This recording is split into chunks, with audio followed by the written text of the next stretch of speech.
desde como yo lo veo, hay dos emociones que rigen nuestra existencia, el amor o el miedo. Sí. No hay más. Me embarazó por segunda ocasión. Y ahí es donde la vida empezó a decirme, Paula, es por este otro lado. ¿Tú crees que nacemos como con esta capacidad de amor o la vamos aprendiendo o la podemos perder o cómo se trabaja, ¿no?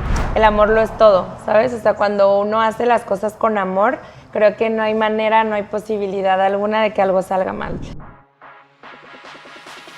Creo que este podcast tiene que existir porque nos debemos muchísimo como mujeres.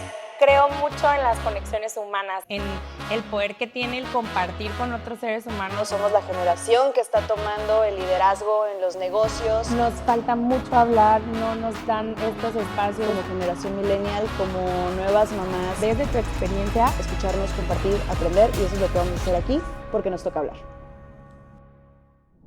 Bienvenidos a nuestro quinto episodio de Nos Toca Hablar. Estamos súper contentas, repito, agradecidas por la respuesta que hemos tenido en este podcast. Y bueno, además agradecimiento especial a Rick porque hoy nos hemos aventado maratónica la grabación de episodios, pero con una invitada muy especial. Paula, la verdad estamos contentas, hemos escuchado un poco de tu trayectoria, tú y yo nos conocemos ya por otro tipo de procesos, pero bueno, el día de hoy te traemos aquí porque tienes una historia sumamente poderosa. Creo que has cambiado el paradigma de muchas familias y bueno, incluso lo compartiste en un TEDx, el primer TEDx aquí en Colima. Entonces, bienvenida. Gracias. Yo muy feliz de estar aquí. Gracias por la invitación y por este espacio. Gracias, la verdad es que yo no tenía el gusto, el placer de conocerte, te conocí a través de Fer. Estoy muy emocionada por escuchar tu historia, porque las personas puedan conectar contigo y justo eso, ¿no? De generar estos espacios donde la gente pueda conectar con tu historia y decir, yo estoy viviendo lo mismo, yo estoy pasando igual, hay solución, hay espacios, hay lugares, hay personas a las que me puedo acercar y esto la verdad es que me da mucha alegría que lo podamos compartir. Entonces, no sé si nos quieras platicar un poquito, Paula, antes de entrar a tu historia, ¿quién eres detrás de tu particular situación, de tu profesión, de tu historia? ¿Quién eres tú como ser humano? Ok, bueno, pues mi nombre es Paula Cárdenas y yo soy una mujer amante del aprendizaje. Soy amiga, soy mamá, he sido pareja, soy compañera, soy emprendedora, soy empresaria, pero sobre todo soy una mujer apasionada por aprender. Okay. A lo largo de mi historia he tenido la oportunidad de enamorarme de lo que es la vida, el proceso de la vida y cómo a través de tantas herramientas que tenemos dentro de nosotros, lo han comentado en otros podcasts ya, podemos descubrir nuestra grandeza. Así que yo soy una mujer que está comprometida con compartir posibilidades desde el amor y desde el poder que tenemos en nuestra mente y nuestro corazón para crear una realidad diferente. Qué bello, la verdad es que yo, una de mis frases como que de vida es que el amor lo es todo, ¿sabes? O sea, cuando uno hace las cosas con amor, creo que no hay manera, no hay posibilidad alguna de que algo salga mal. Es valiosísimo conectar con estas personas que la verdad nosotros tenemos un listado de cosas de las que queremos hablar y de repente es como que ¿a qué ser humano vamos a invitar? ¿A qué ser humano digo, no? Porque no es como ¿a qué empresario? ¿A qué político? ¿A qué doctor? No basamos la invitación en la persona, sino en el tema, ¿no? Totalmente. O sea, queremos como desglosar el tema y de ver qué ser humano puede aportar valor a este tema que queremos en particular tocar. Y es bellísimo descubrir invitado tras invitado, es como wow, el nivel de corazón que tienen y la apertura que tienen a compartirlo con los demás. Entonces, a mí algo que me encanta ahorita de esta intro que nos dices, Pau, es enseñar, compartir y dar a través del amor. Yo te preguntaría aquí algo bien particular. ¿Tú crees que nacemos como con esta capacidad de amor o la vamos aprendiendo o la podemos perder? O cómo se trabaja, ¿no? Porque muchas veces, y lo hemos platicado en otros podcasts, cuando llega un reto, de repente sí llega un poquito en el que dices, va bajando mi porcentaje de amor a la vida, a las personas, a mi relación, a la empatía, ¿no? O sea, a mí mismo. Entonces, ¿cómo hablarías tú de esta? O sea, porque tú me dices que tu herramienta para llegar a las personas es el amor, ¿no? Entonces, ¿cómo es? Creo que el ser humano nace con una dosis de amor grandiosa. Gigantesca. ¿Sí? A lo largo de la vida las experiencias que vamos viviendo y el cómo las tomamos y las incorporamos con nosotros es lo que nos va disminuyendo como esa batería de amor, ¿sí? Si lo viéramos como una carga. Porque realmente, desde como yo lo veo, hay dos emociones que rigen nuestra existencia, el amor o el miedo. Sí. No hay más. Del amor se desprenden sentimientos, emociones, y del miedo también. Claro. Entonces yo puedo elegir en dónde, pero es algo que se va aprendiendo. Y nos van programando desde pequeñitos a tener miedo a ciertas cosas. Y lo hacemos como mamás, me declaro yo, una de ellas, ¿sí? Cuidado porque te vas a caer, cuidado porque esto es peligroso, es que estos son malos, es que les vamos poniendo etiquetas. Y eso lo único que va haciendo es generando dentro de nosotros ese sistema de alerta que nos engrandece o nos empequeñece, desde el amor o desde el miedo. Wow. Y el miedo creo que es algo que nos va a acompañar toda la vida, porque sí creo que a lo largo de la vida tenemos dos compañeros. Eso es creencia personal. Uno es el miedo, que yo lo traigo de mi mano izquierda todo el tiempo, y el otro es mi ego. Son dos compañeros de vida que vienen conmigo. Pero yo puedo traer el miedo a un lado de mí, tomado de la mano, o lo puedo traer encima de mí, o enfrente de mí, o sofocándome. Claro. Y eso hace la diferencia. Igual el ego, lo puedo traer al lado mío, porque el ego es parte también de nuestra personalidad, y lo traigo tomado de mi mano derecha, que es la que me va a accionar, pero también puedo tener el ego a veces tan grandísimo que se pone enfrente de mí, ¿sí? O atrás de mí me empuja a hacer ciertas cosas, o encima de mí me sofoca. Entonces creo que es algo que vamos aprendiendo. El ser humano por naturaleza es amor. Y si nos vamos a lo básico es amor. Sí. ¿Y hay algún momento, tal vez aquí vamos a empezar un poco como a tocar el tema de tu historia, que es sumamente fuerte, importante, impresionante, que tú hayas sentido que no hay tanto amor y hay más miedo? Sí. ¿Qué nos puedes decir de eso? Sí. Ha habido varias ocasiones, pero hubo una que marcó mi vida para siempre. Es algo de lo que tuve oportunidad de compartir. Yo vengo de una familia muy amorosa, crecí en una burbuja rosa impresionante en la que todo era posible. Yo elijo casarme muy joven porque yo sentía que estaba en una jaula de oro y quería ser libre. Ese era mi propósito. Me casé muy enamorada. Yo estudié administración de 22 años. Sí, el mismo mes que me casé, terminé la carrera, me titulé, hice examen profesional y me casé. Todo eso fue en julio. Amiga, te quejabas tú de todo lo que pasó en un año. Me quedé corta, Te quedaste cortísima. Sí, Paula es intensa y le gustan las cosas. Sí, es una característica de personalidad. Y en mi afán de ser libre y de querer comerme el mundo yo sola y ya estar lista y ser grande, me caso muy enamorada. Al año y cachito nace mi primer hijo, Juan Pablo, nace al año y cachito. O sea, ¿tú 24? Yo tenía 23 años. Y todo ahí era todavía la parte rosa, ¿no? Era la familia feliz, yo tenía a mi hijo así como, wow, qué bonito.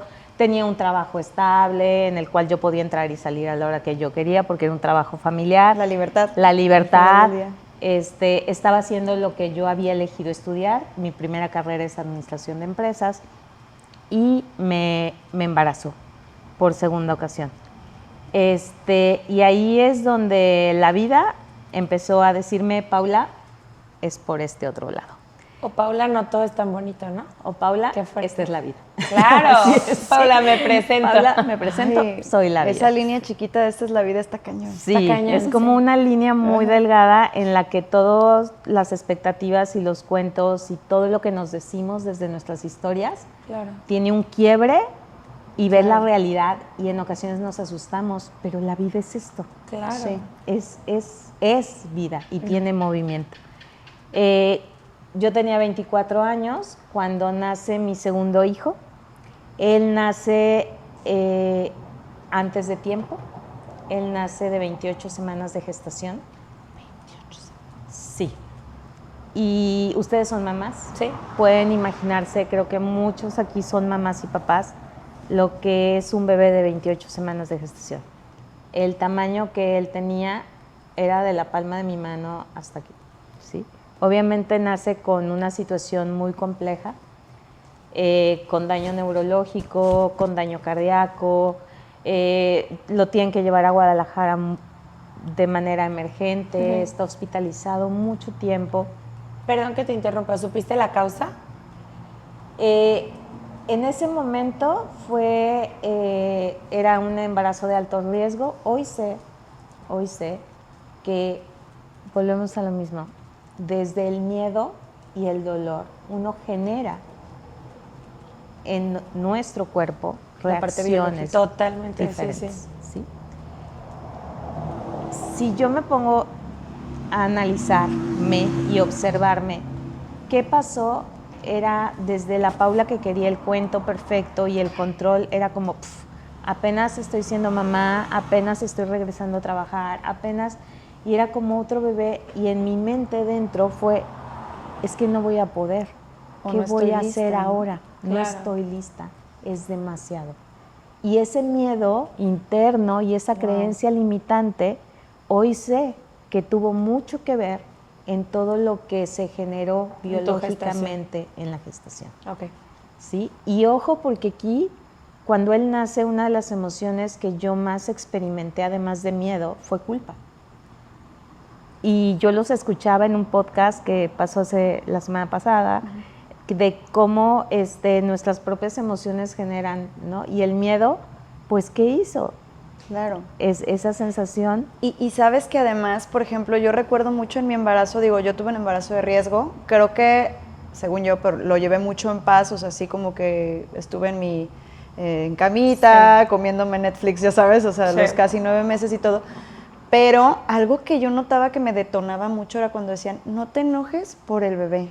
Claro. Y yo decía, no, o sea, como que sí entendía, pero de repente decía, pero es que, o sea, ¿en qué momento ya dejo de ser yo y solo deja de ser la atención el bebé? Digo, yo amo y adoro a mi bebé, pero me acuerdo que en ese momento fue como que un tema el decir, o el reconocer, ahorita no eres tú, y lo que sientes, aunque suene bastante duro y aunque vivirlo es muy duro, o sea, dejarte tú misma de lado, en ese proceso era complicado, ¿no? O sea, a ver, ok, vamos a pensar algo así, o sea, cuando estabas pasando como por una emoción muy, muy fuerte, ¿no? O cuando yo estaba pasando por el estrés muy fuerte de uno de los 3 momentos de casi aborto que tuve, ¿no?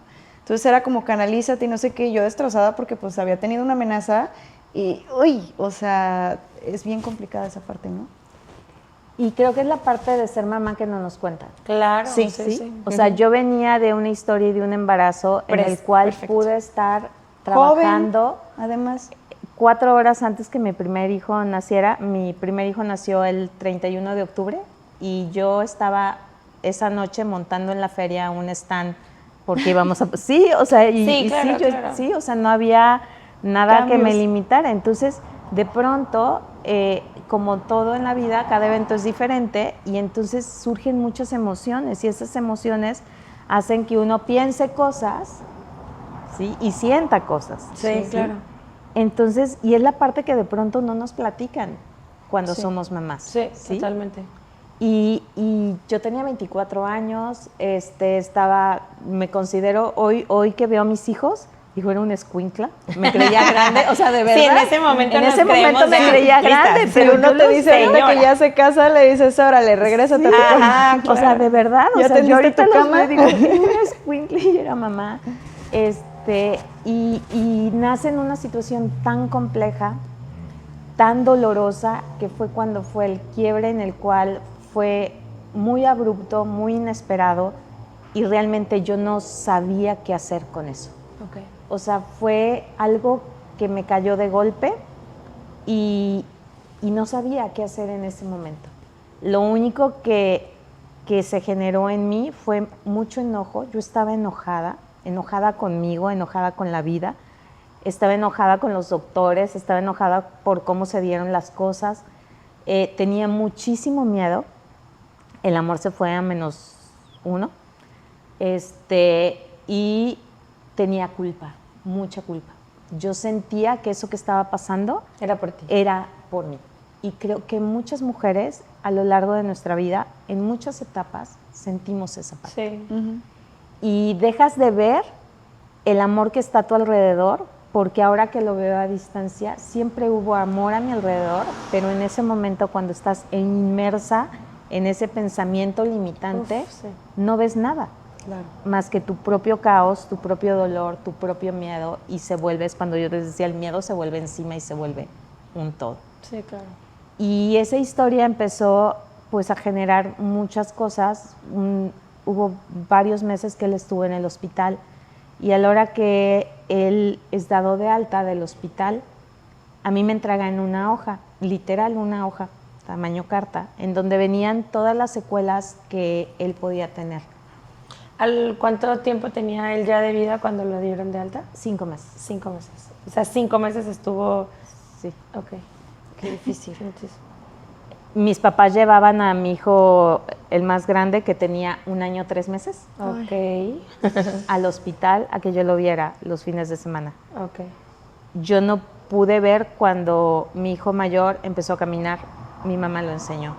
O sea, hubo muchas cosas en Sí, esos claro. meses Que tuviste que que dejar. fueron como muy fuertes. muy choqueantes, ¿sí? O sea, yo no sabía qué hacer con todo eso. Sí. Y realmente era muy, muy frustrante, era muy desgastante, había una tensión muy grande. Entonces sí fue un proceso muy complicado. Y te dan la hoja y dices, ¿qué sigue? La hoja fue muy fuerte porque el diagnóstico era, si él vivía, iba a estar en estado vegetal. O sea, era todo lo que se puedan imaginar. No va a poder hacer esto, no va a poder esto, va a haber complicaciones de aquí.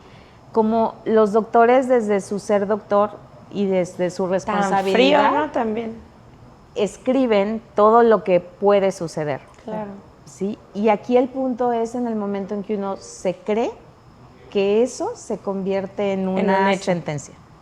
¿Sí? Porque yo salí de ahí destrozada. O sea, literal, yo recuerdo al carro que me subí en el asiento de atrás con el portabebé, y yo iba, o sea, yo decía, ¿qué voy a hacer? O sea, ¿y ahora qué sigue? Claro. Y como todas las veces en la vida, hay personas alrededor de nosotros, y en aquel momento, una de las personas que fue pilar súper importante fue el pediatra de mis hijos. Él es un pediatra de aquí de Colima, y él estuvo al pie desde el instante en que mi hijo nació. Y él nos canalizó a Guadalajara con un neonatólogo que era neurólogo y pediatra. ¿Quién es tu pediatra aquí? El pediatra es Bernardo Raigosa. Ay, él es mi pediatra. Era, pues. Sí, Sí, amiga, ya no eres niña. Ya no soy niña. Ay, se me olvidó. Sí, yo digo, mi pediatra. Ya crecí. Sí, él es. Ok. Él fue pilar súper importante en todo el proceso, Creo que hay profesionales, pero hay profesionales de gran corazón. Uf, sí. Y él hizo mucho más de lo que era profesionalmente necesario. Ok. ¿Sí? Entonces, él nos canaliza con un neurólogo, pediatra, neonatólogo en Guadalajara, y él hacía cosas raras. Yo llegué, realmente llegué así como que ok, y no sé si sea cómo compartir esto. O sea, el caos de todas las medicinas, eran 28 medicamentos al día, había que canalizarlo, aparte de pronto sus pulmones se cerraban, o sea, no era nada más lo neurológico, Claro. era todo lo demás. Y estamos que hablando conlleva. de un bebé de 5 meses. Sí, ¿sabes? era un O sea, bebé de ese es 5 el meses tema. y yo era A ver, mamá de y un una bebé mamá de 20, ¿qué? de 24. De 24. Un bebé de 5 meses y otro hermanito De que año y tenía medio. Ay, no, una. es demasiado. O sea, era como too much. Y en ese proceso yo llego al consultorio con mi hojita, obviamente, la tomografía, y entramos, y lo primero que hizo el doctor fue ver esa hoja, leyó los 2 lados de la hoja, me volteó a ver el doctor y rompió la hoja a la mitad y la tiró a la basura. Se me enchina la piel. Eso fue algo que en ese momento no entendí, Claro. pero que yo no sabía que eso iba a cambiar mi vida para siempre. Él en ese momento me dijo 3 cosas. Me dijo, una, no hay diagnóstico que sea una sentencia, siempre existe una posibilidad. Esto es muy fuerte, o sea, si lo analizamos y lo vemos, no hay diagnóstico que sea una sentencia. Y a lo largo de mi vida, de los otros 26 años de vida que he recorrido después de ese momento, no hay etiqueta que sea una sentencia, no hay diagnóstico, no hay creencia limitante que sea una sentencia. Y se aplica en cualquier área de la vida. Otra de las cosas que él me dijo es, no porque no lo haga como los demás lo han hecho, quiere decir que no lo va a hacer. Y ahí entra también, si lo vemos, es a veces queremos aferrarnos a una forma. Claro. ¿Sí? A una manera de que claro. suceda. ¿Sí? A un método que suceda. ¿Sí? Tiene que llegar de, Sí. ¿sí? Tiene que estar tal cosa. Pero realmente, no porque sea diferente, quiere decir que sea malo. Simplemente es Exactamente. diferente. Es distinto, sí. Es distinto. Y no tiene que haber una situación crítica o una situación de enfermedad para observar esto como el arte de no comparar, porque tendemos a comparar mucho. Siempre. Como mamás, como amigas, como compañeras, como pareja, comparamos. Sí. Y realmente creo que una de las cosas más maravillosas que tenemos los seres humanos es que somos diferentes. Sí, claro, totalmente.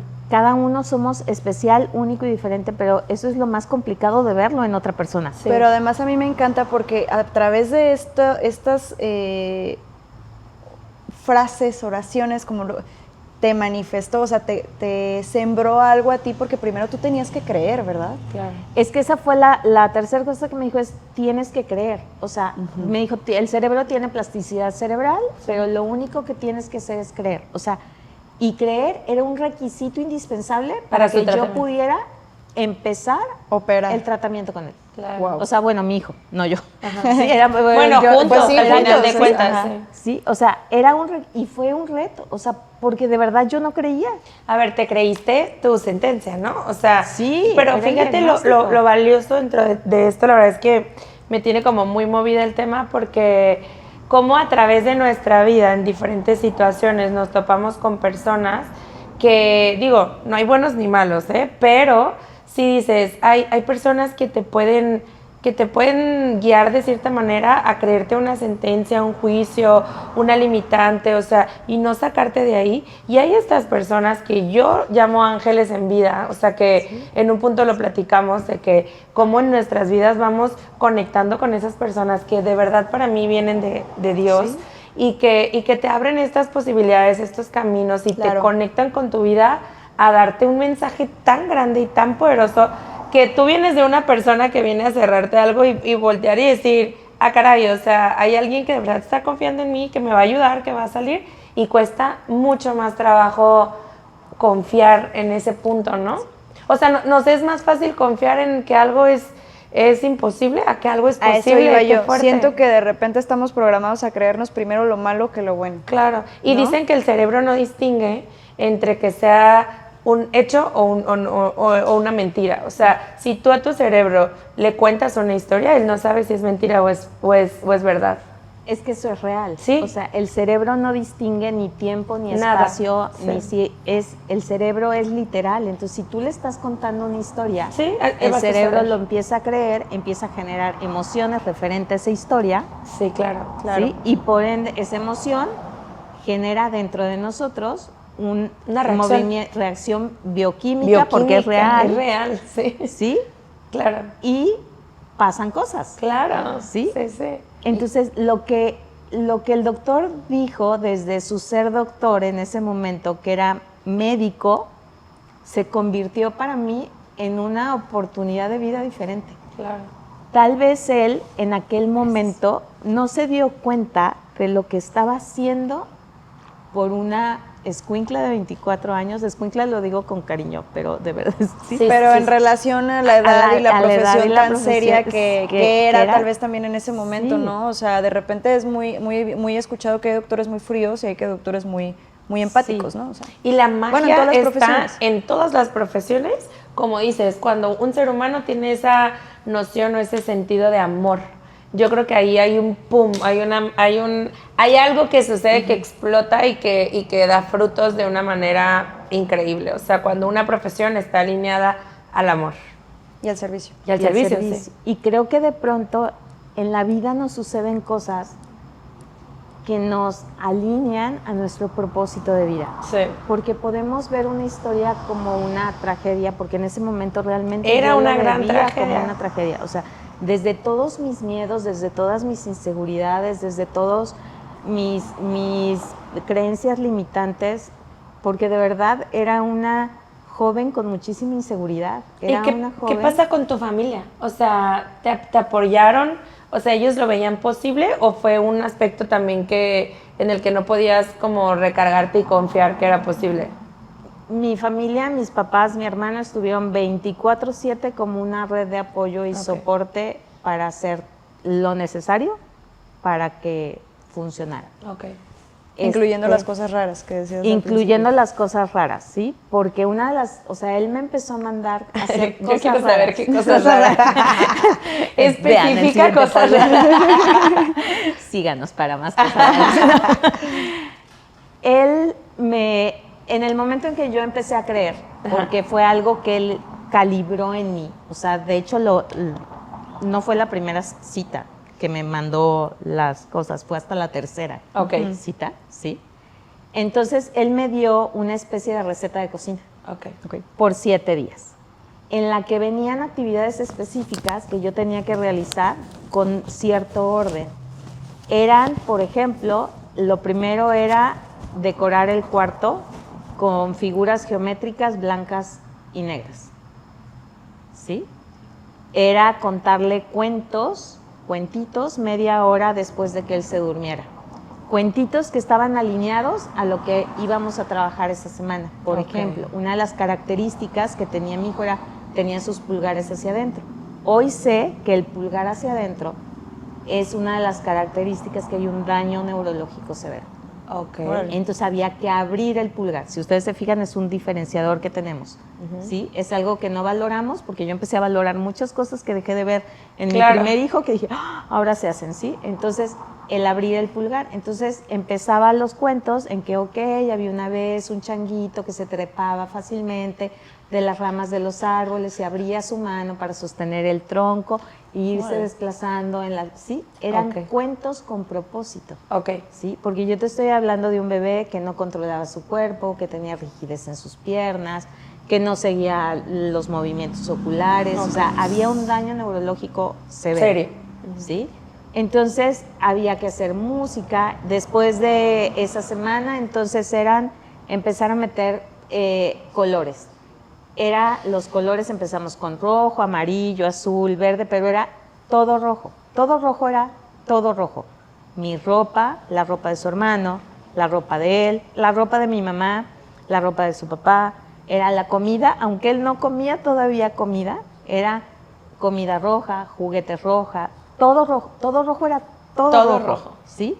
Todo verde era todo verde, todo amarillo era todo amarillo. ¿Sí? Ok. Cosas raras. Cosas raras. Pero, por ejemplo, ¿sí? cosas raras que hoy dirías, o sea, eso pues obviamente no nos toca como en la normalidad, ¿no? En la normalidad. Pero algo que sí de repente ya nos piden, o no sé si a ti te tocó, es que cuando están chiquitos les pongas cuadritos de figuras blancas y negras, ¿no? Y mi mamá me decía, qué importante porque pues a mí no me tocó con ustedes, ¿no? Yo no supe. Y, bueno, Perdón, hijo. O sea, se cansa la corte. Pero bueno, a lo que voy es, o sea, ¿hace cuánto fue eso, no? Hace O sea, 24 años. claro. Guau. O sea, estamos hablando hace 24 años. Ahorita ya escuchamos de estimulación temprana. Claro, ahorita sí, ya eso sí. estudiamos de, Sí, sí. de- Ya invertimos de en terapia. eso, Sí, además. claro. Hace 24 años, aquí había muy poquitos terapeutas que querían trabajar con niños prematuros. A mí me llegaron a decir, espérate a que se siente, espérate a que camine. Y el neurólogo me decía, no, o sea, es ahora, Es ya. en este momento. Ok. Sí, había que activar sus hemisferios cerebrales. De un lado era frío, entonces, ¿qué hacía? Yo le pasaba una toallita con un hielo desde la cabeza hasta los pies y le decía, es frío, y del otro lado era calientito, entonces le pasaba un paño tibio, Wow. es caliente. Un lado rugoso, un Wow. lado liso, un lado firme, un lado suave. Todo esto era 24/7 todos los días del año. No había pausa, o sea, no había un día de vamos a relajarnos, ¿sí? Y otro día era, además de poner música. Ahorita estamos más familiarizados con la música, con las vibraciones. Hace 24 años eso era raro. Y fíjate qué importante ese punto que tocas, que fue de los primeros que decías en las líneas, de le tengo que contar el cuento media hora después de dormirse. O sea, ojo ahí papás y nosotras incluso, de las conversaciones incómodas o discusiones en la misma habitación con el bebé dormido, claro. ¿no? O sea, que es algo que la verdad a todos seguramente nos ha pasado, ¿no? Pero es que todo el no te tiempo imaginarías que sería el dormir. Que cerebro sigue recibiendo información del cerebro. Y es el inconsciente, no Claro. es inconsciente. O sea, es todavía un poco Todavía más interno, profundo, claro. Además, el inconsciente registra todo. Todo. Todo es todo. Sí. Una de las cosas que a mí más me costó hacer fue empezar a tratarlo como si él no tuviera ninguna diferencia motriz o de lenguaje. O sea, literal era, o sea, no es, el no puedes estaba prohibido en la casa. Él no va a poder, el pobrecito, eso era palabras que no se mencionaban en la casa. Okay. Él, al igual que su hermano mayor, jugaba, Podía, recogía, tenía que hacer las cosas en una forma diferente, en un ritmo diferente. Sí, Wow. pero él. ¿Sí? Qué fuerte. Y yo tenía que creer que él podía. O sea, el reto como mamá era El mayor reto, creer sí. que era posible. Okay. ¿Sí? Todo esto implicaba una tarea compleja, realmente. ¿Tú dejaste tu trabajo? Yo dejé mi trabajo y me dediqué 24/7 a él. Hablaban de la red de apoyo. Mi red de apoyo, o sea, mi mamá se volvió ahí mamá de mi hijo mayor, o sea, Sí, ya claro. iba a la casa, Sí, ¿sí? Por periodos estar con mi hijo mayor. Y yo empecé a leer porque había muchas cosas que tenía que aprender. Había que hacerle ciertos ejercicios, había que hablarle de cierta manera, había que pegar por la casa letreros, en el sillón pegábamos sillón, o sea, y en mi cabeza era, Qué locura. pero él es un bebé, o sea, Claro. esa que sí, es como, sí, en el refrigerador, poníamos frases positivas, es fácil para mí hablar, es fácil para mí caminar, yo brinco Wow. fácilmente, Padrísimo. o sea, sí, y era Sí, o sea, el cosas reto como que- primero era personal, ¿no? O sí, sea, porque yo me tenía que levantar con un estado anímico que pudiera generar en un bebé, ay, qué. pues Sí. esa emoción de vamos a hacerlo, Sí, ¿sí? Y vamos a hacerlo y va a ser posible hacerlo. claro. ¿Y cuánto tiempo hiciste esto? 5 años, de día y de noche. Fíjate que esto de que comentas de visualmente tener estas herramientas es bien valioso y bien fuerte y ojalá muchas personas tuvieran como que esta apertura a tenerlo, ¿no? Yo mis partos, tuve partos humanizados, partos en agua, sin intervención médica, y en mi segundo parto puse como estas frases que el doctor me insistió mucho en ponerlas, ¿no? Y yo, ay, no, pues si la otra no le puse y nació y todo bien, ¿no? Pero me decía, es que va a ser diferente como tu cuerpo en este estado de shock recibe esta información, la procesa, la digiere y, como dices, reacciona, ¿no? Entonces, el yo estar en labor de parto, o sea, horas, y ver mi cuerpo está hecho para parir, somos fuertes y valientes, vamos a lograrlo con amor, van a ser un bebé sano, mi cuerpo va a abrir para dar espacio a tu cuerpo. O sea, todas estas frases que mi cuerpo en estado de shock las recibe, las procesa, es increíblemente poderoso la información. Sí, la verdad es que yo creo que tus partos fueron inspiración para muchísimas mujeres. Ya lo de contaré. verdad. Pero digo, la verdad, en una situación completamente distinta, pero me refiero a que tú te levantabas y te dormías, yo creo, en un estado de shock todo el tiempo, ¿no? Hoy, O sea, hoy sé que eso se llama programación neurolingüística. ok. ¿Sí? O sea, esas herramientas que utilizamos, que además tuve que aprender y leer y estudiar para poder yo hacer muchas de las cosas con mi hijo. Porque ya que ellos se dormían, yo recortaba, hacía papelitos, Claro. leía libros, me aprendía el cuentito que había que contar. Claro. Estamos hablando hace 24 años. Sí. O sea, no había tantas herramientas. Herramientas, tecnología. técnicas, Sí, no había claro. tecnología, No. ¿sí? Todavía el internet, de verdad, se los compartía, era de que pausabas la línea y se oía así como ti, ti, Sí, o sea, sí. estoy hablando hace 24 años. Sí. ¿Sí? Entonces, era como aprenderme todo eso y empecé a leer muchas cosas. Me di cuenta de cómo nuestro cerebro tiene eso que se llama plasticidad cerebral. Ok. Y fueron 5 años de muchísima actividad, pero es de empezar a, uno, era creer que era posible. 2, era empezar a sentir y a crear un ambiente de que sí era posible. Claro. Y 3, era hacer cosas para que fuera posible. Porque no Ok. nada más se trata De creerlo. sentirlo, de crear, Sí, de claro. creerlo, hay que crearlo. Claro. Sí. Y el crearlo es un verbo de la acción que requiere movimiento y que requiere entrenar y que requiere hacer cosas diferentes. Claro. ¿Sí? Porque si no, nada más me quedo en la expectativa o Sí, en la ilusión. Ujú. ¿Y qué pasa después de estos 5 años de acción? A los 5 años, digo, obviamente fue evolucionando, fuimos viendo avances, fuimos viendo cambios y un 13 de abril del 2006, ay, aquí sí lo voy a decir, el 13 de abril es mi cumpleaños, Ok. recibimos como la nueva tomografía con el parte médico en donde él ya tenía un desarrollo cognitivo y motor acorde a su edad. Wow. O sea, a los 5 años, él ya tiene todo desarrollado el lenguaje, el movimiento, todo el entendimiento como un niño de 5 años. Fueron 5 años, o sea, un ritmo totalmente diferente, con cosas diferentes, pero ahí fue cuando por primera vez en mi vida vi con mis ojos cómo se veía la plasticidad cerebral. Ok. ¿Viste la Porque- creencia que trabajaste todo ese tiempo? Todo ese tiempo, porque la tomografía seguía apareciendo el daño neurológico. O sea, el daño neurológico... Ahí estaba. Las neuronas que se mueren, Ok. o sea, no reviven. Ok. ¿Sí? Lo que sucede es que nuestro cerebro, la mayor parte de las personas, utilizamos el 7%. O sea, hay un 93% de Que no nuestras está siendo neuronas utilizado. que se mueren así, íntegras. Ok.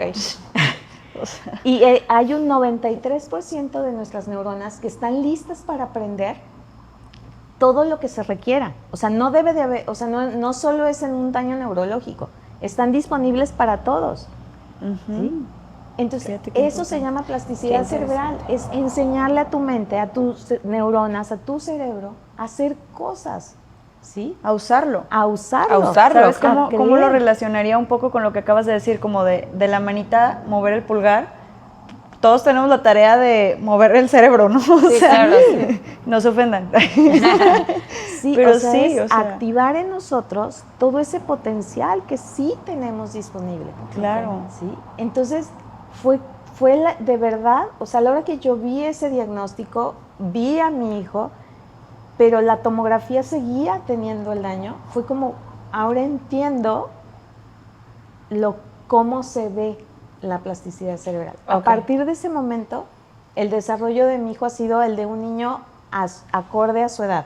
¿Sí? Tan berrinchudo, tan rebelde, tan inteligente como Tan cualquier, sí, como cualquier niño y joven de su edad. ¿Sí? Hoy Carlos, ay, ya dije su nombre. Él tiene 24 años. Él es parte de mi equipo de trabajo. Es Wow. graduado de la Universidad de Colima. Wow. Tiene a mí, o sea, él es un joven como cualquier otro joven. Ok. ¿Sí? Libre de ser, libre de hacer, libre de crear. Y aquí lo más maravilloso es que todos tenemos historias y no es lo que nos pasa, sino lo que hacemos con eso. A lo largo de este proceso, yo empecé a conocer algo de lo cual me enamoré, que fue programación neurolingüística, hipnosis, inteligencia emocional, que es a lo que yo hoy me dedico. Ok. El doctor no se había dado cuenta, y creo que hasta hace poquito se dio cuenta, de que a veces cuando hacemos lo que amamos y lo hacemos desde la vocación de servir, podemos transformar vidas sin Claro. ni siquiera darnos cuenta. Totalmente, sí. Él no solo generó un cambio físico, emocional y neurológico en mi hijo, sino generó que una mujer trabajara en ella para Sí. poder contactar con una nueva posibilidad de vida Claro. y dedicarse a lo que ama, pero primero transformándose a ella. Qué fuerte. Porque esto, impactante. o sea, esto no solo fue ahí, o sea, lo que yo adquirí ahí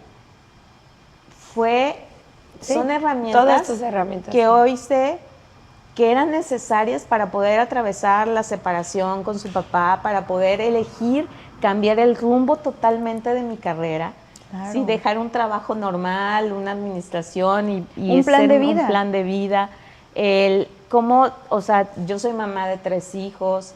¿Tuviste otro después? Sí, su hermana y cómo, o sea, yo me separé a los 5 meses que ella nació.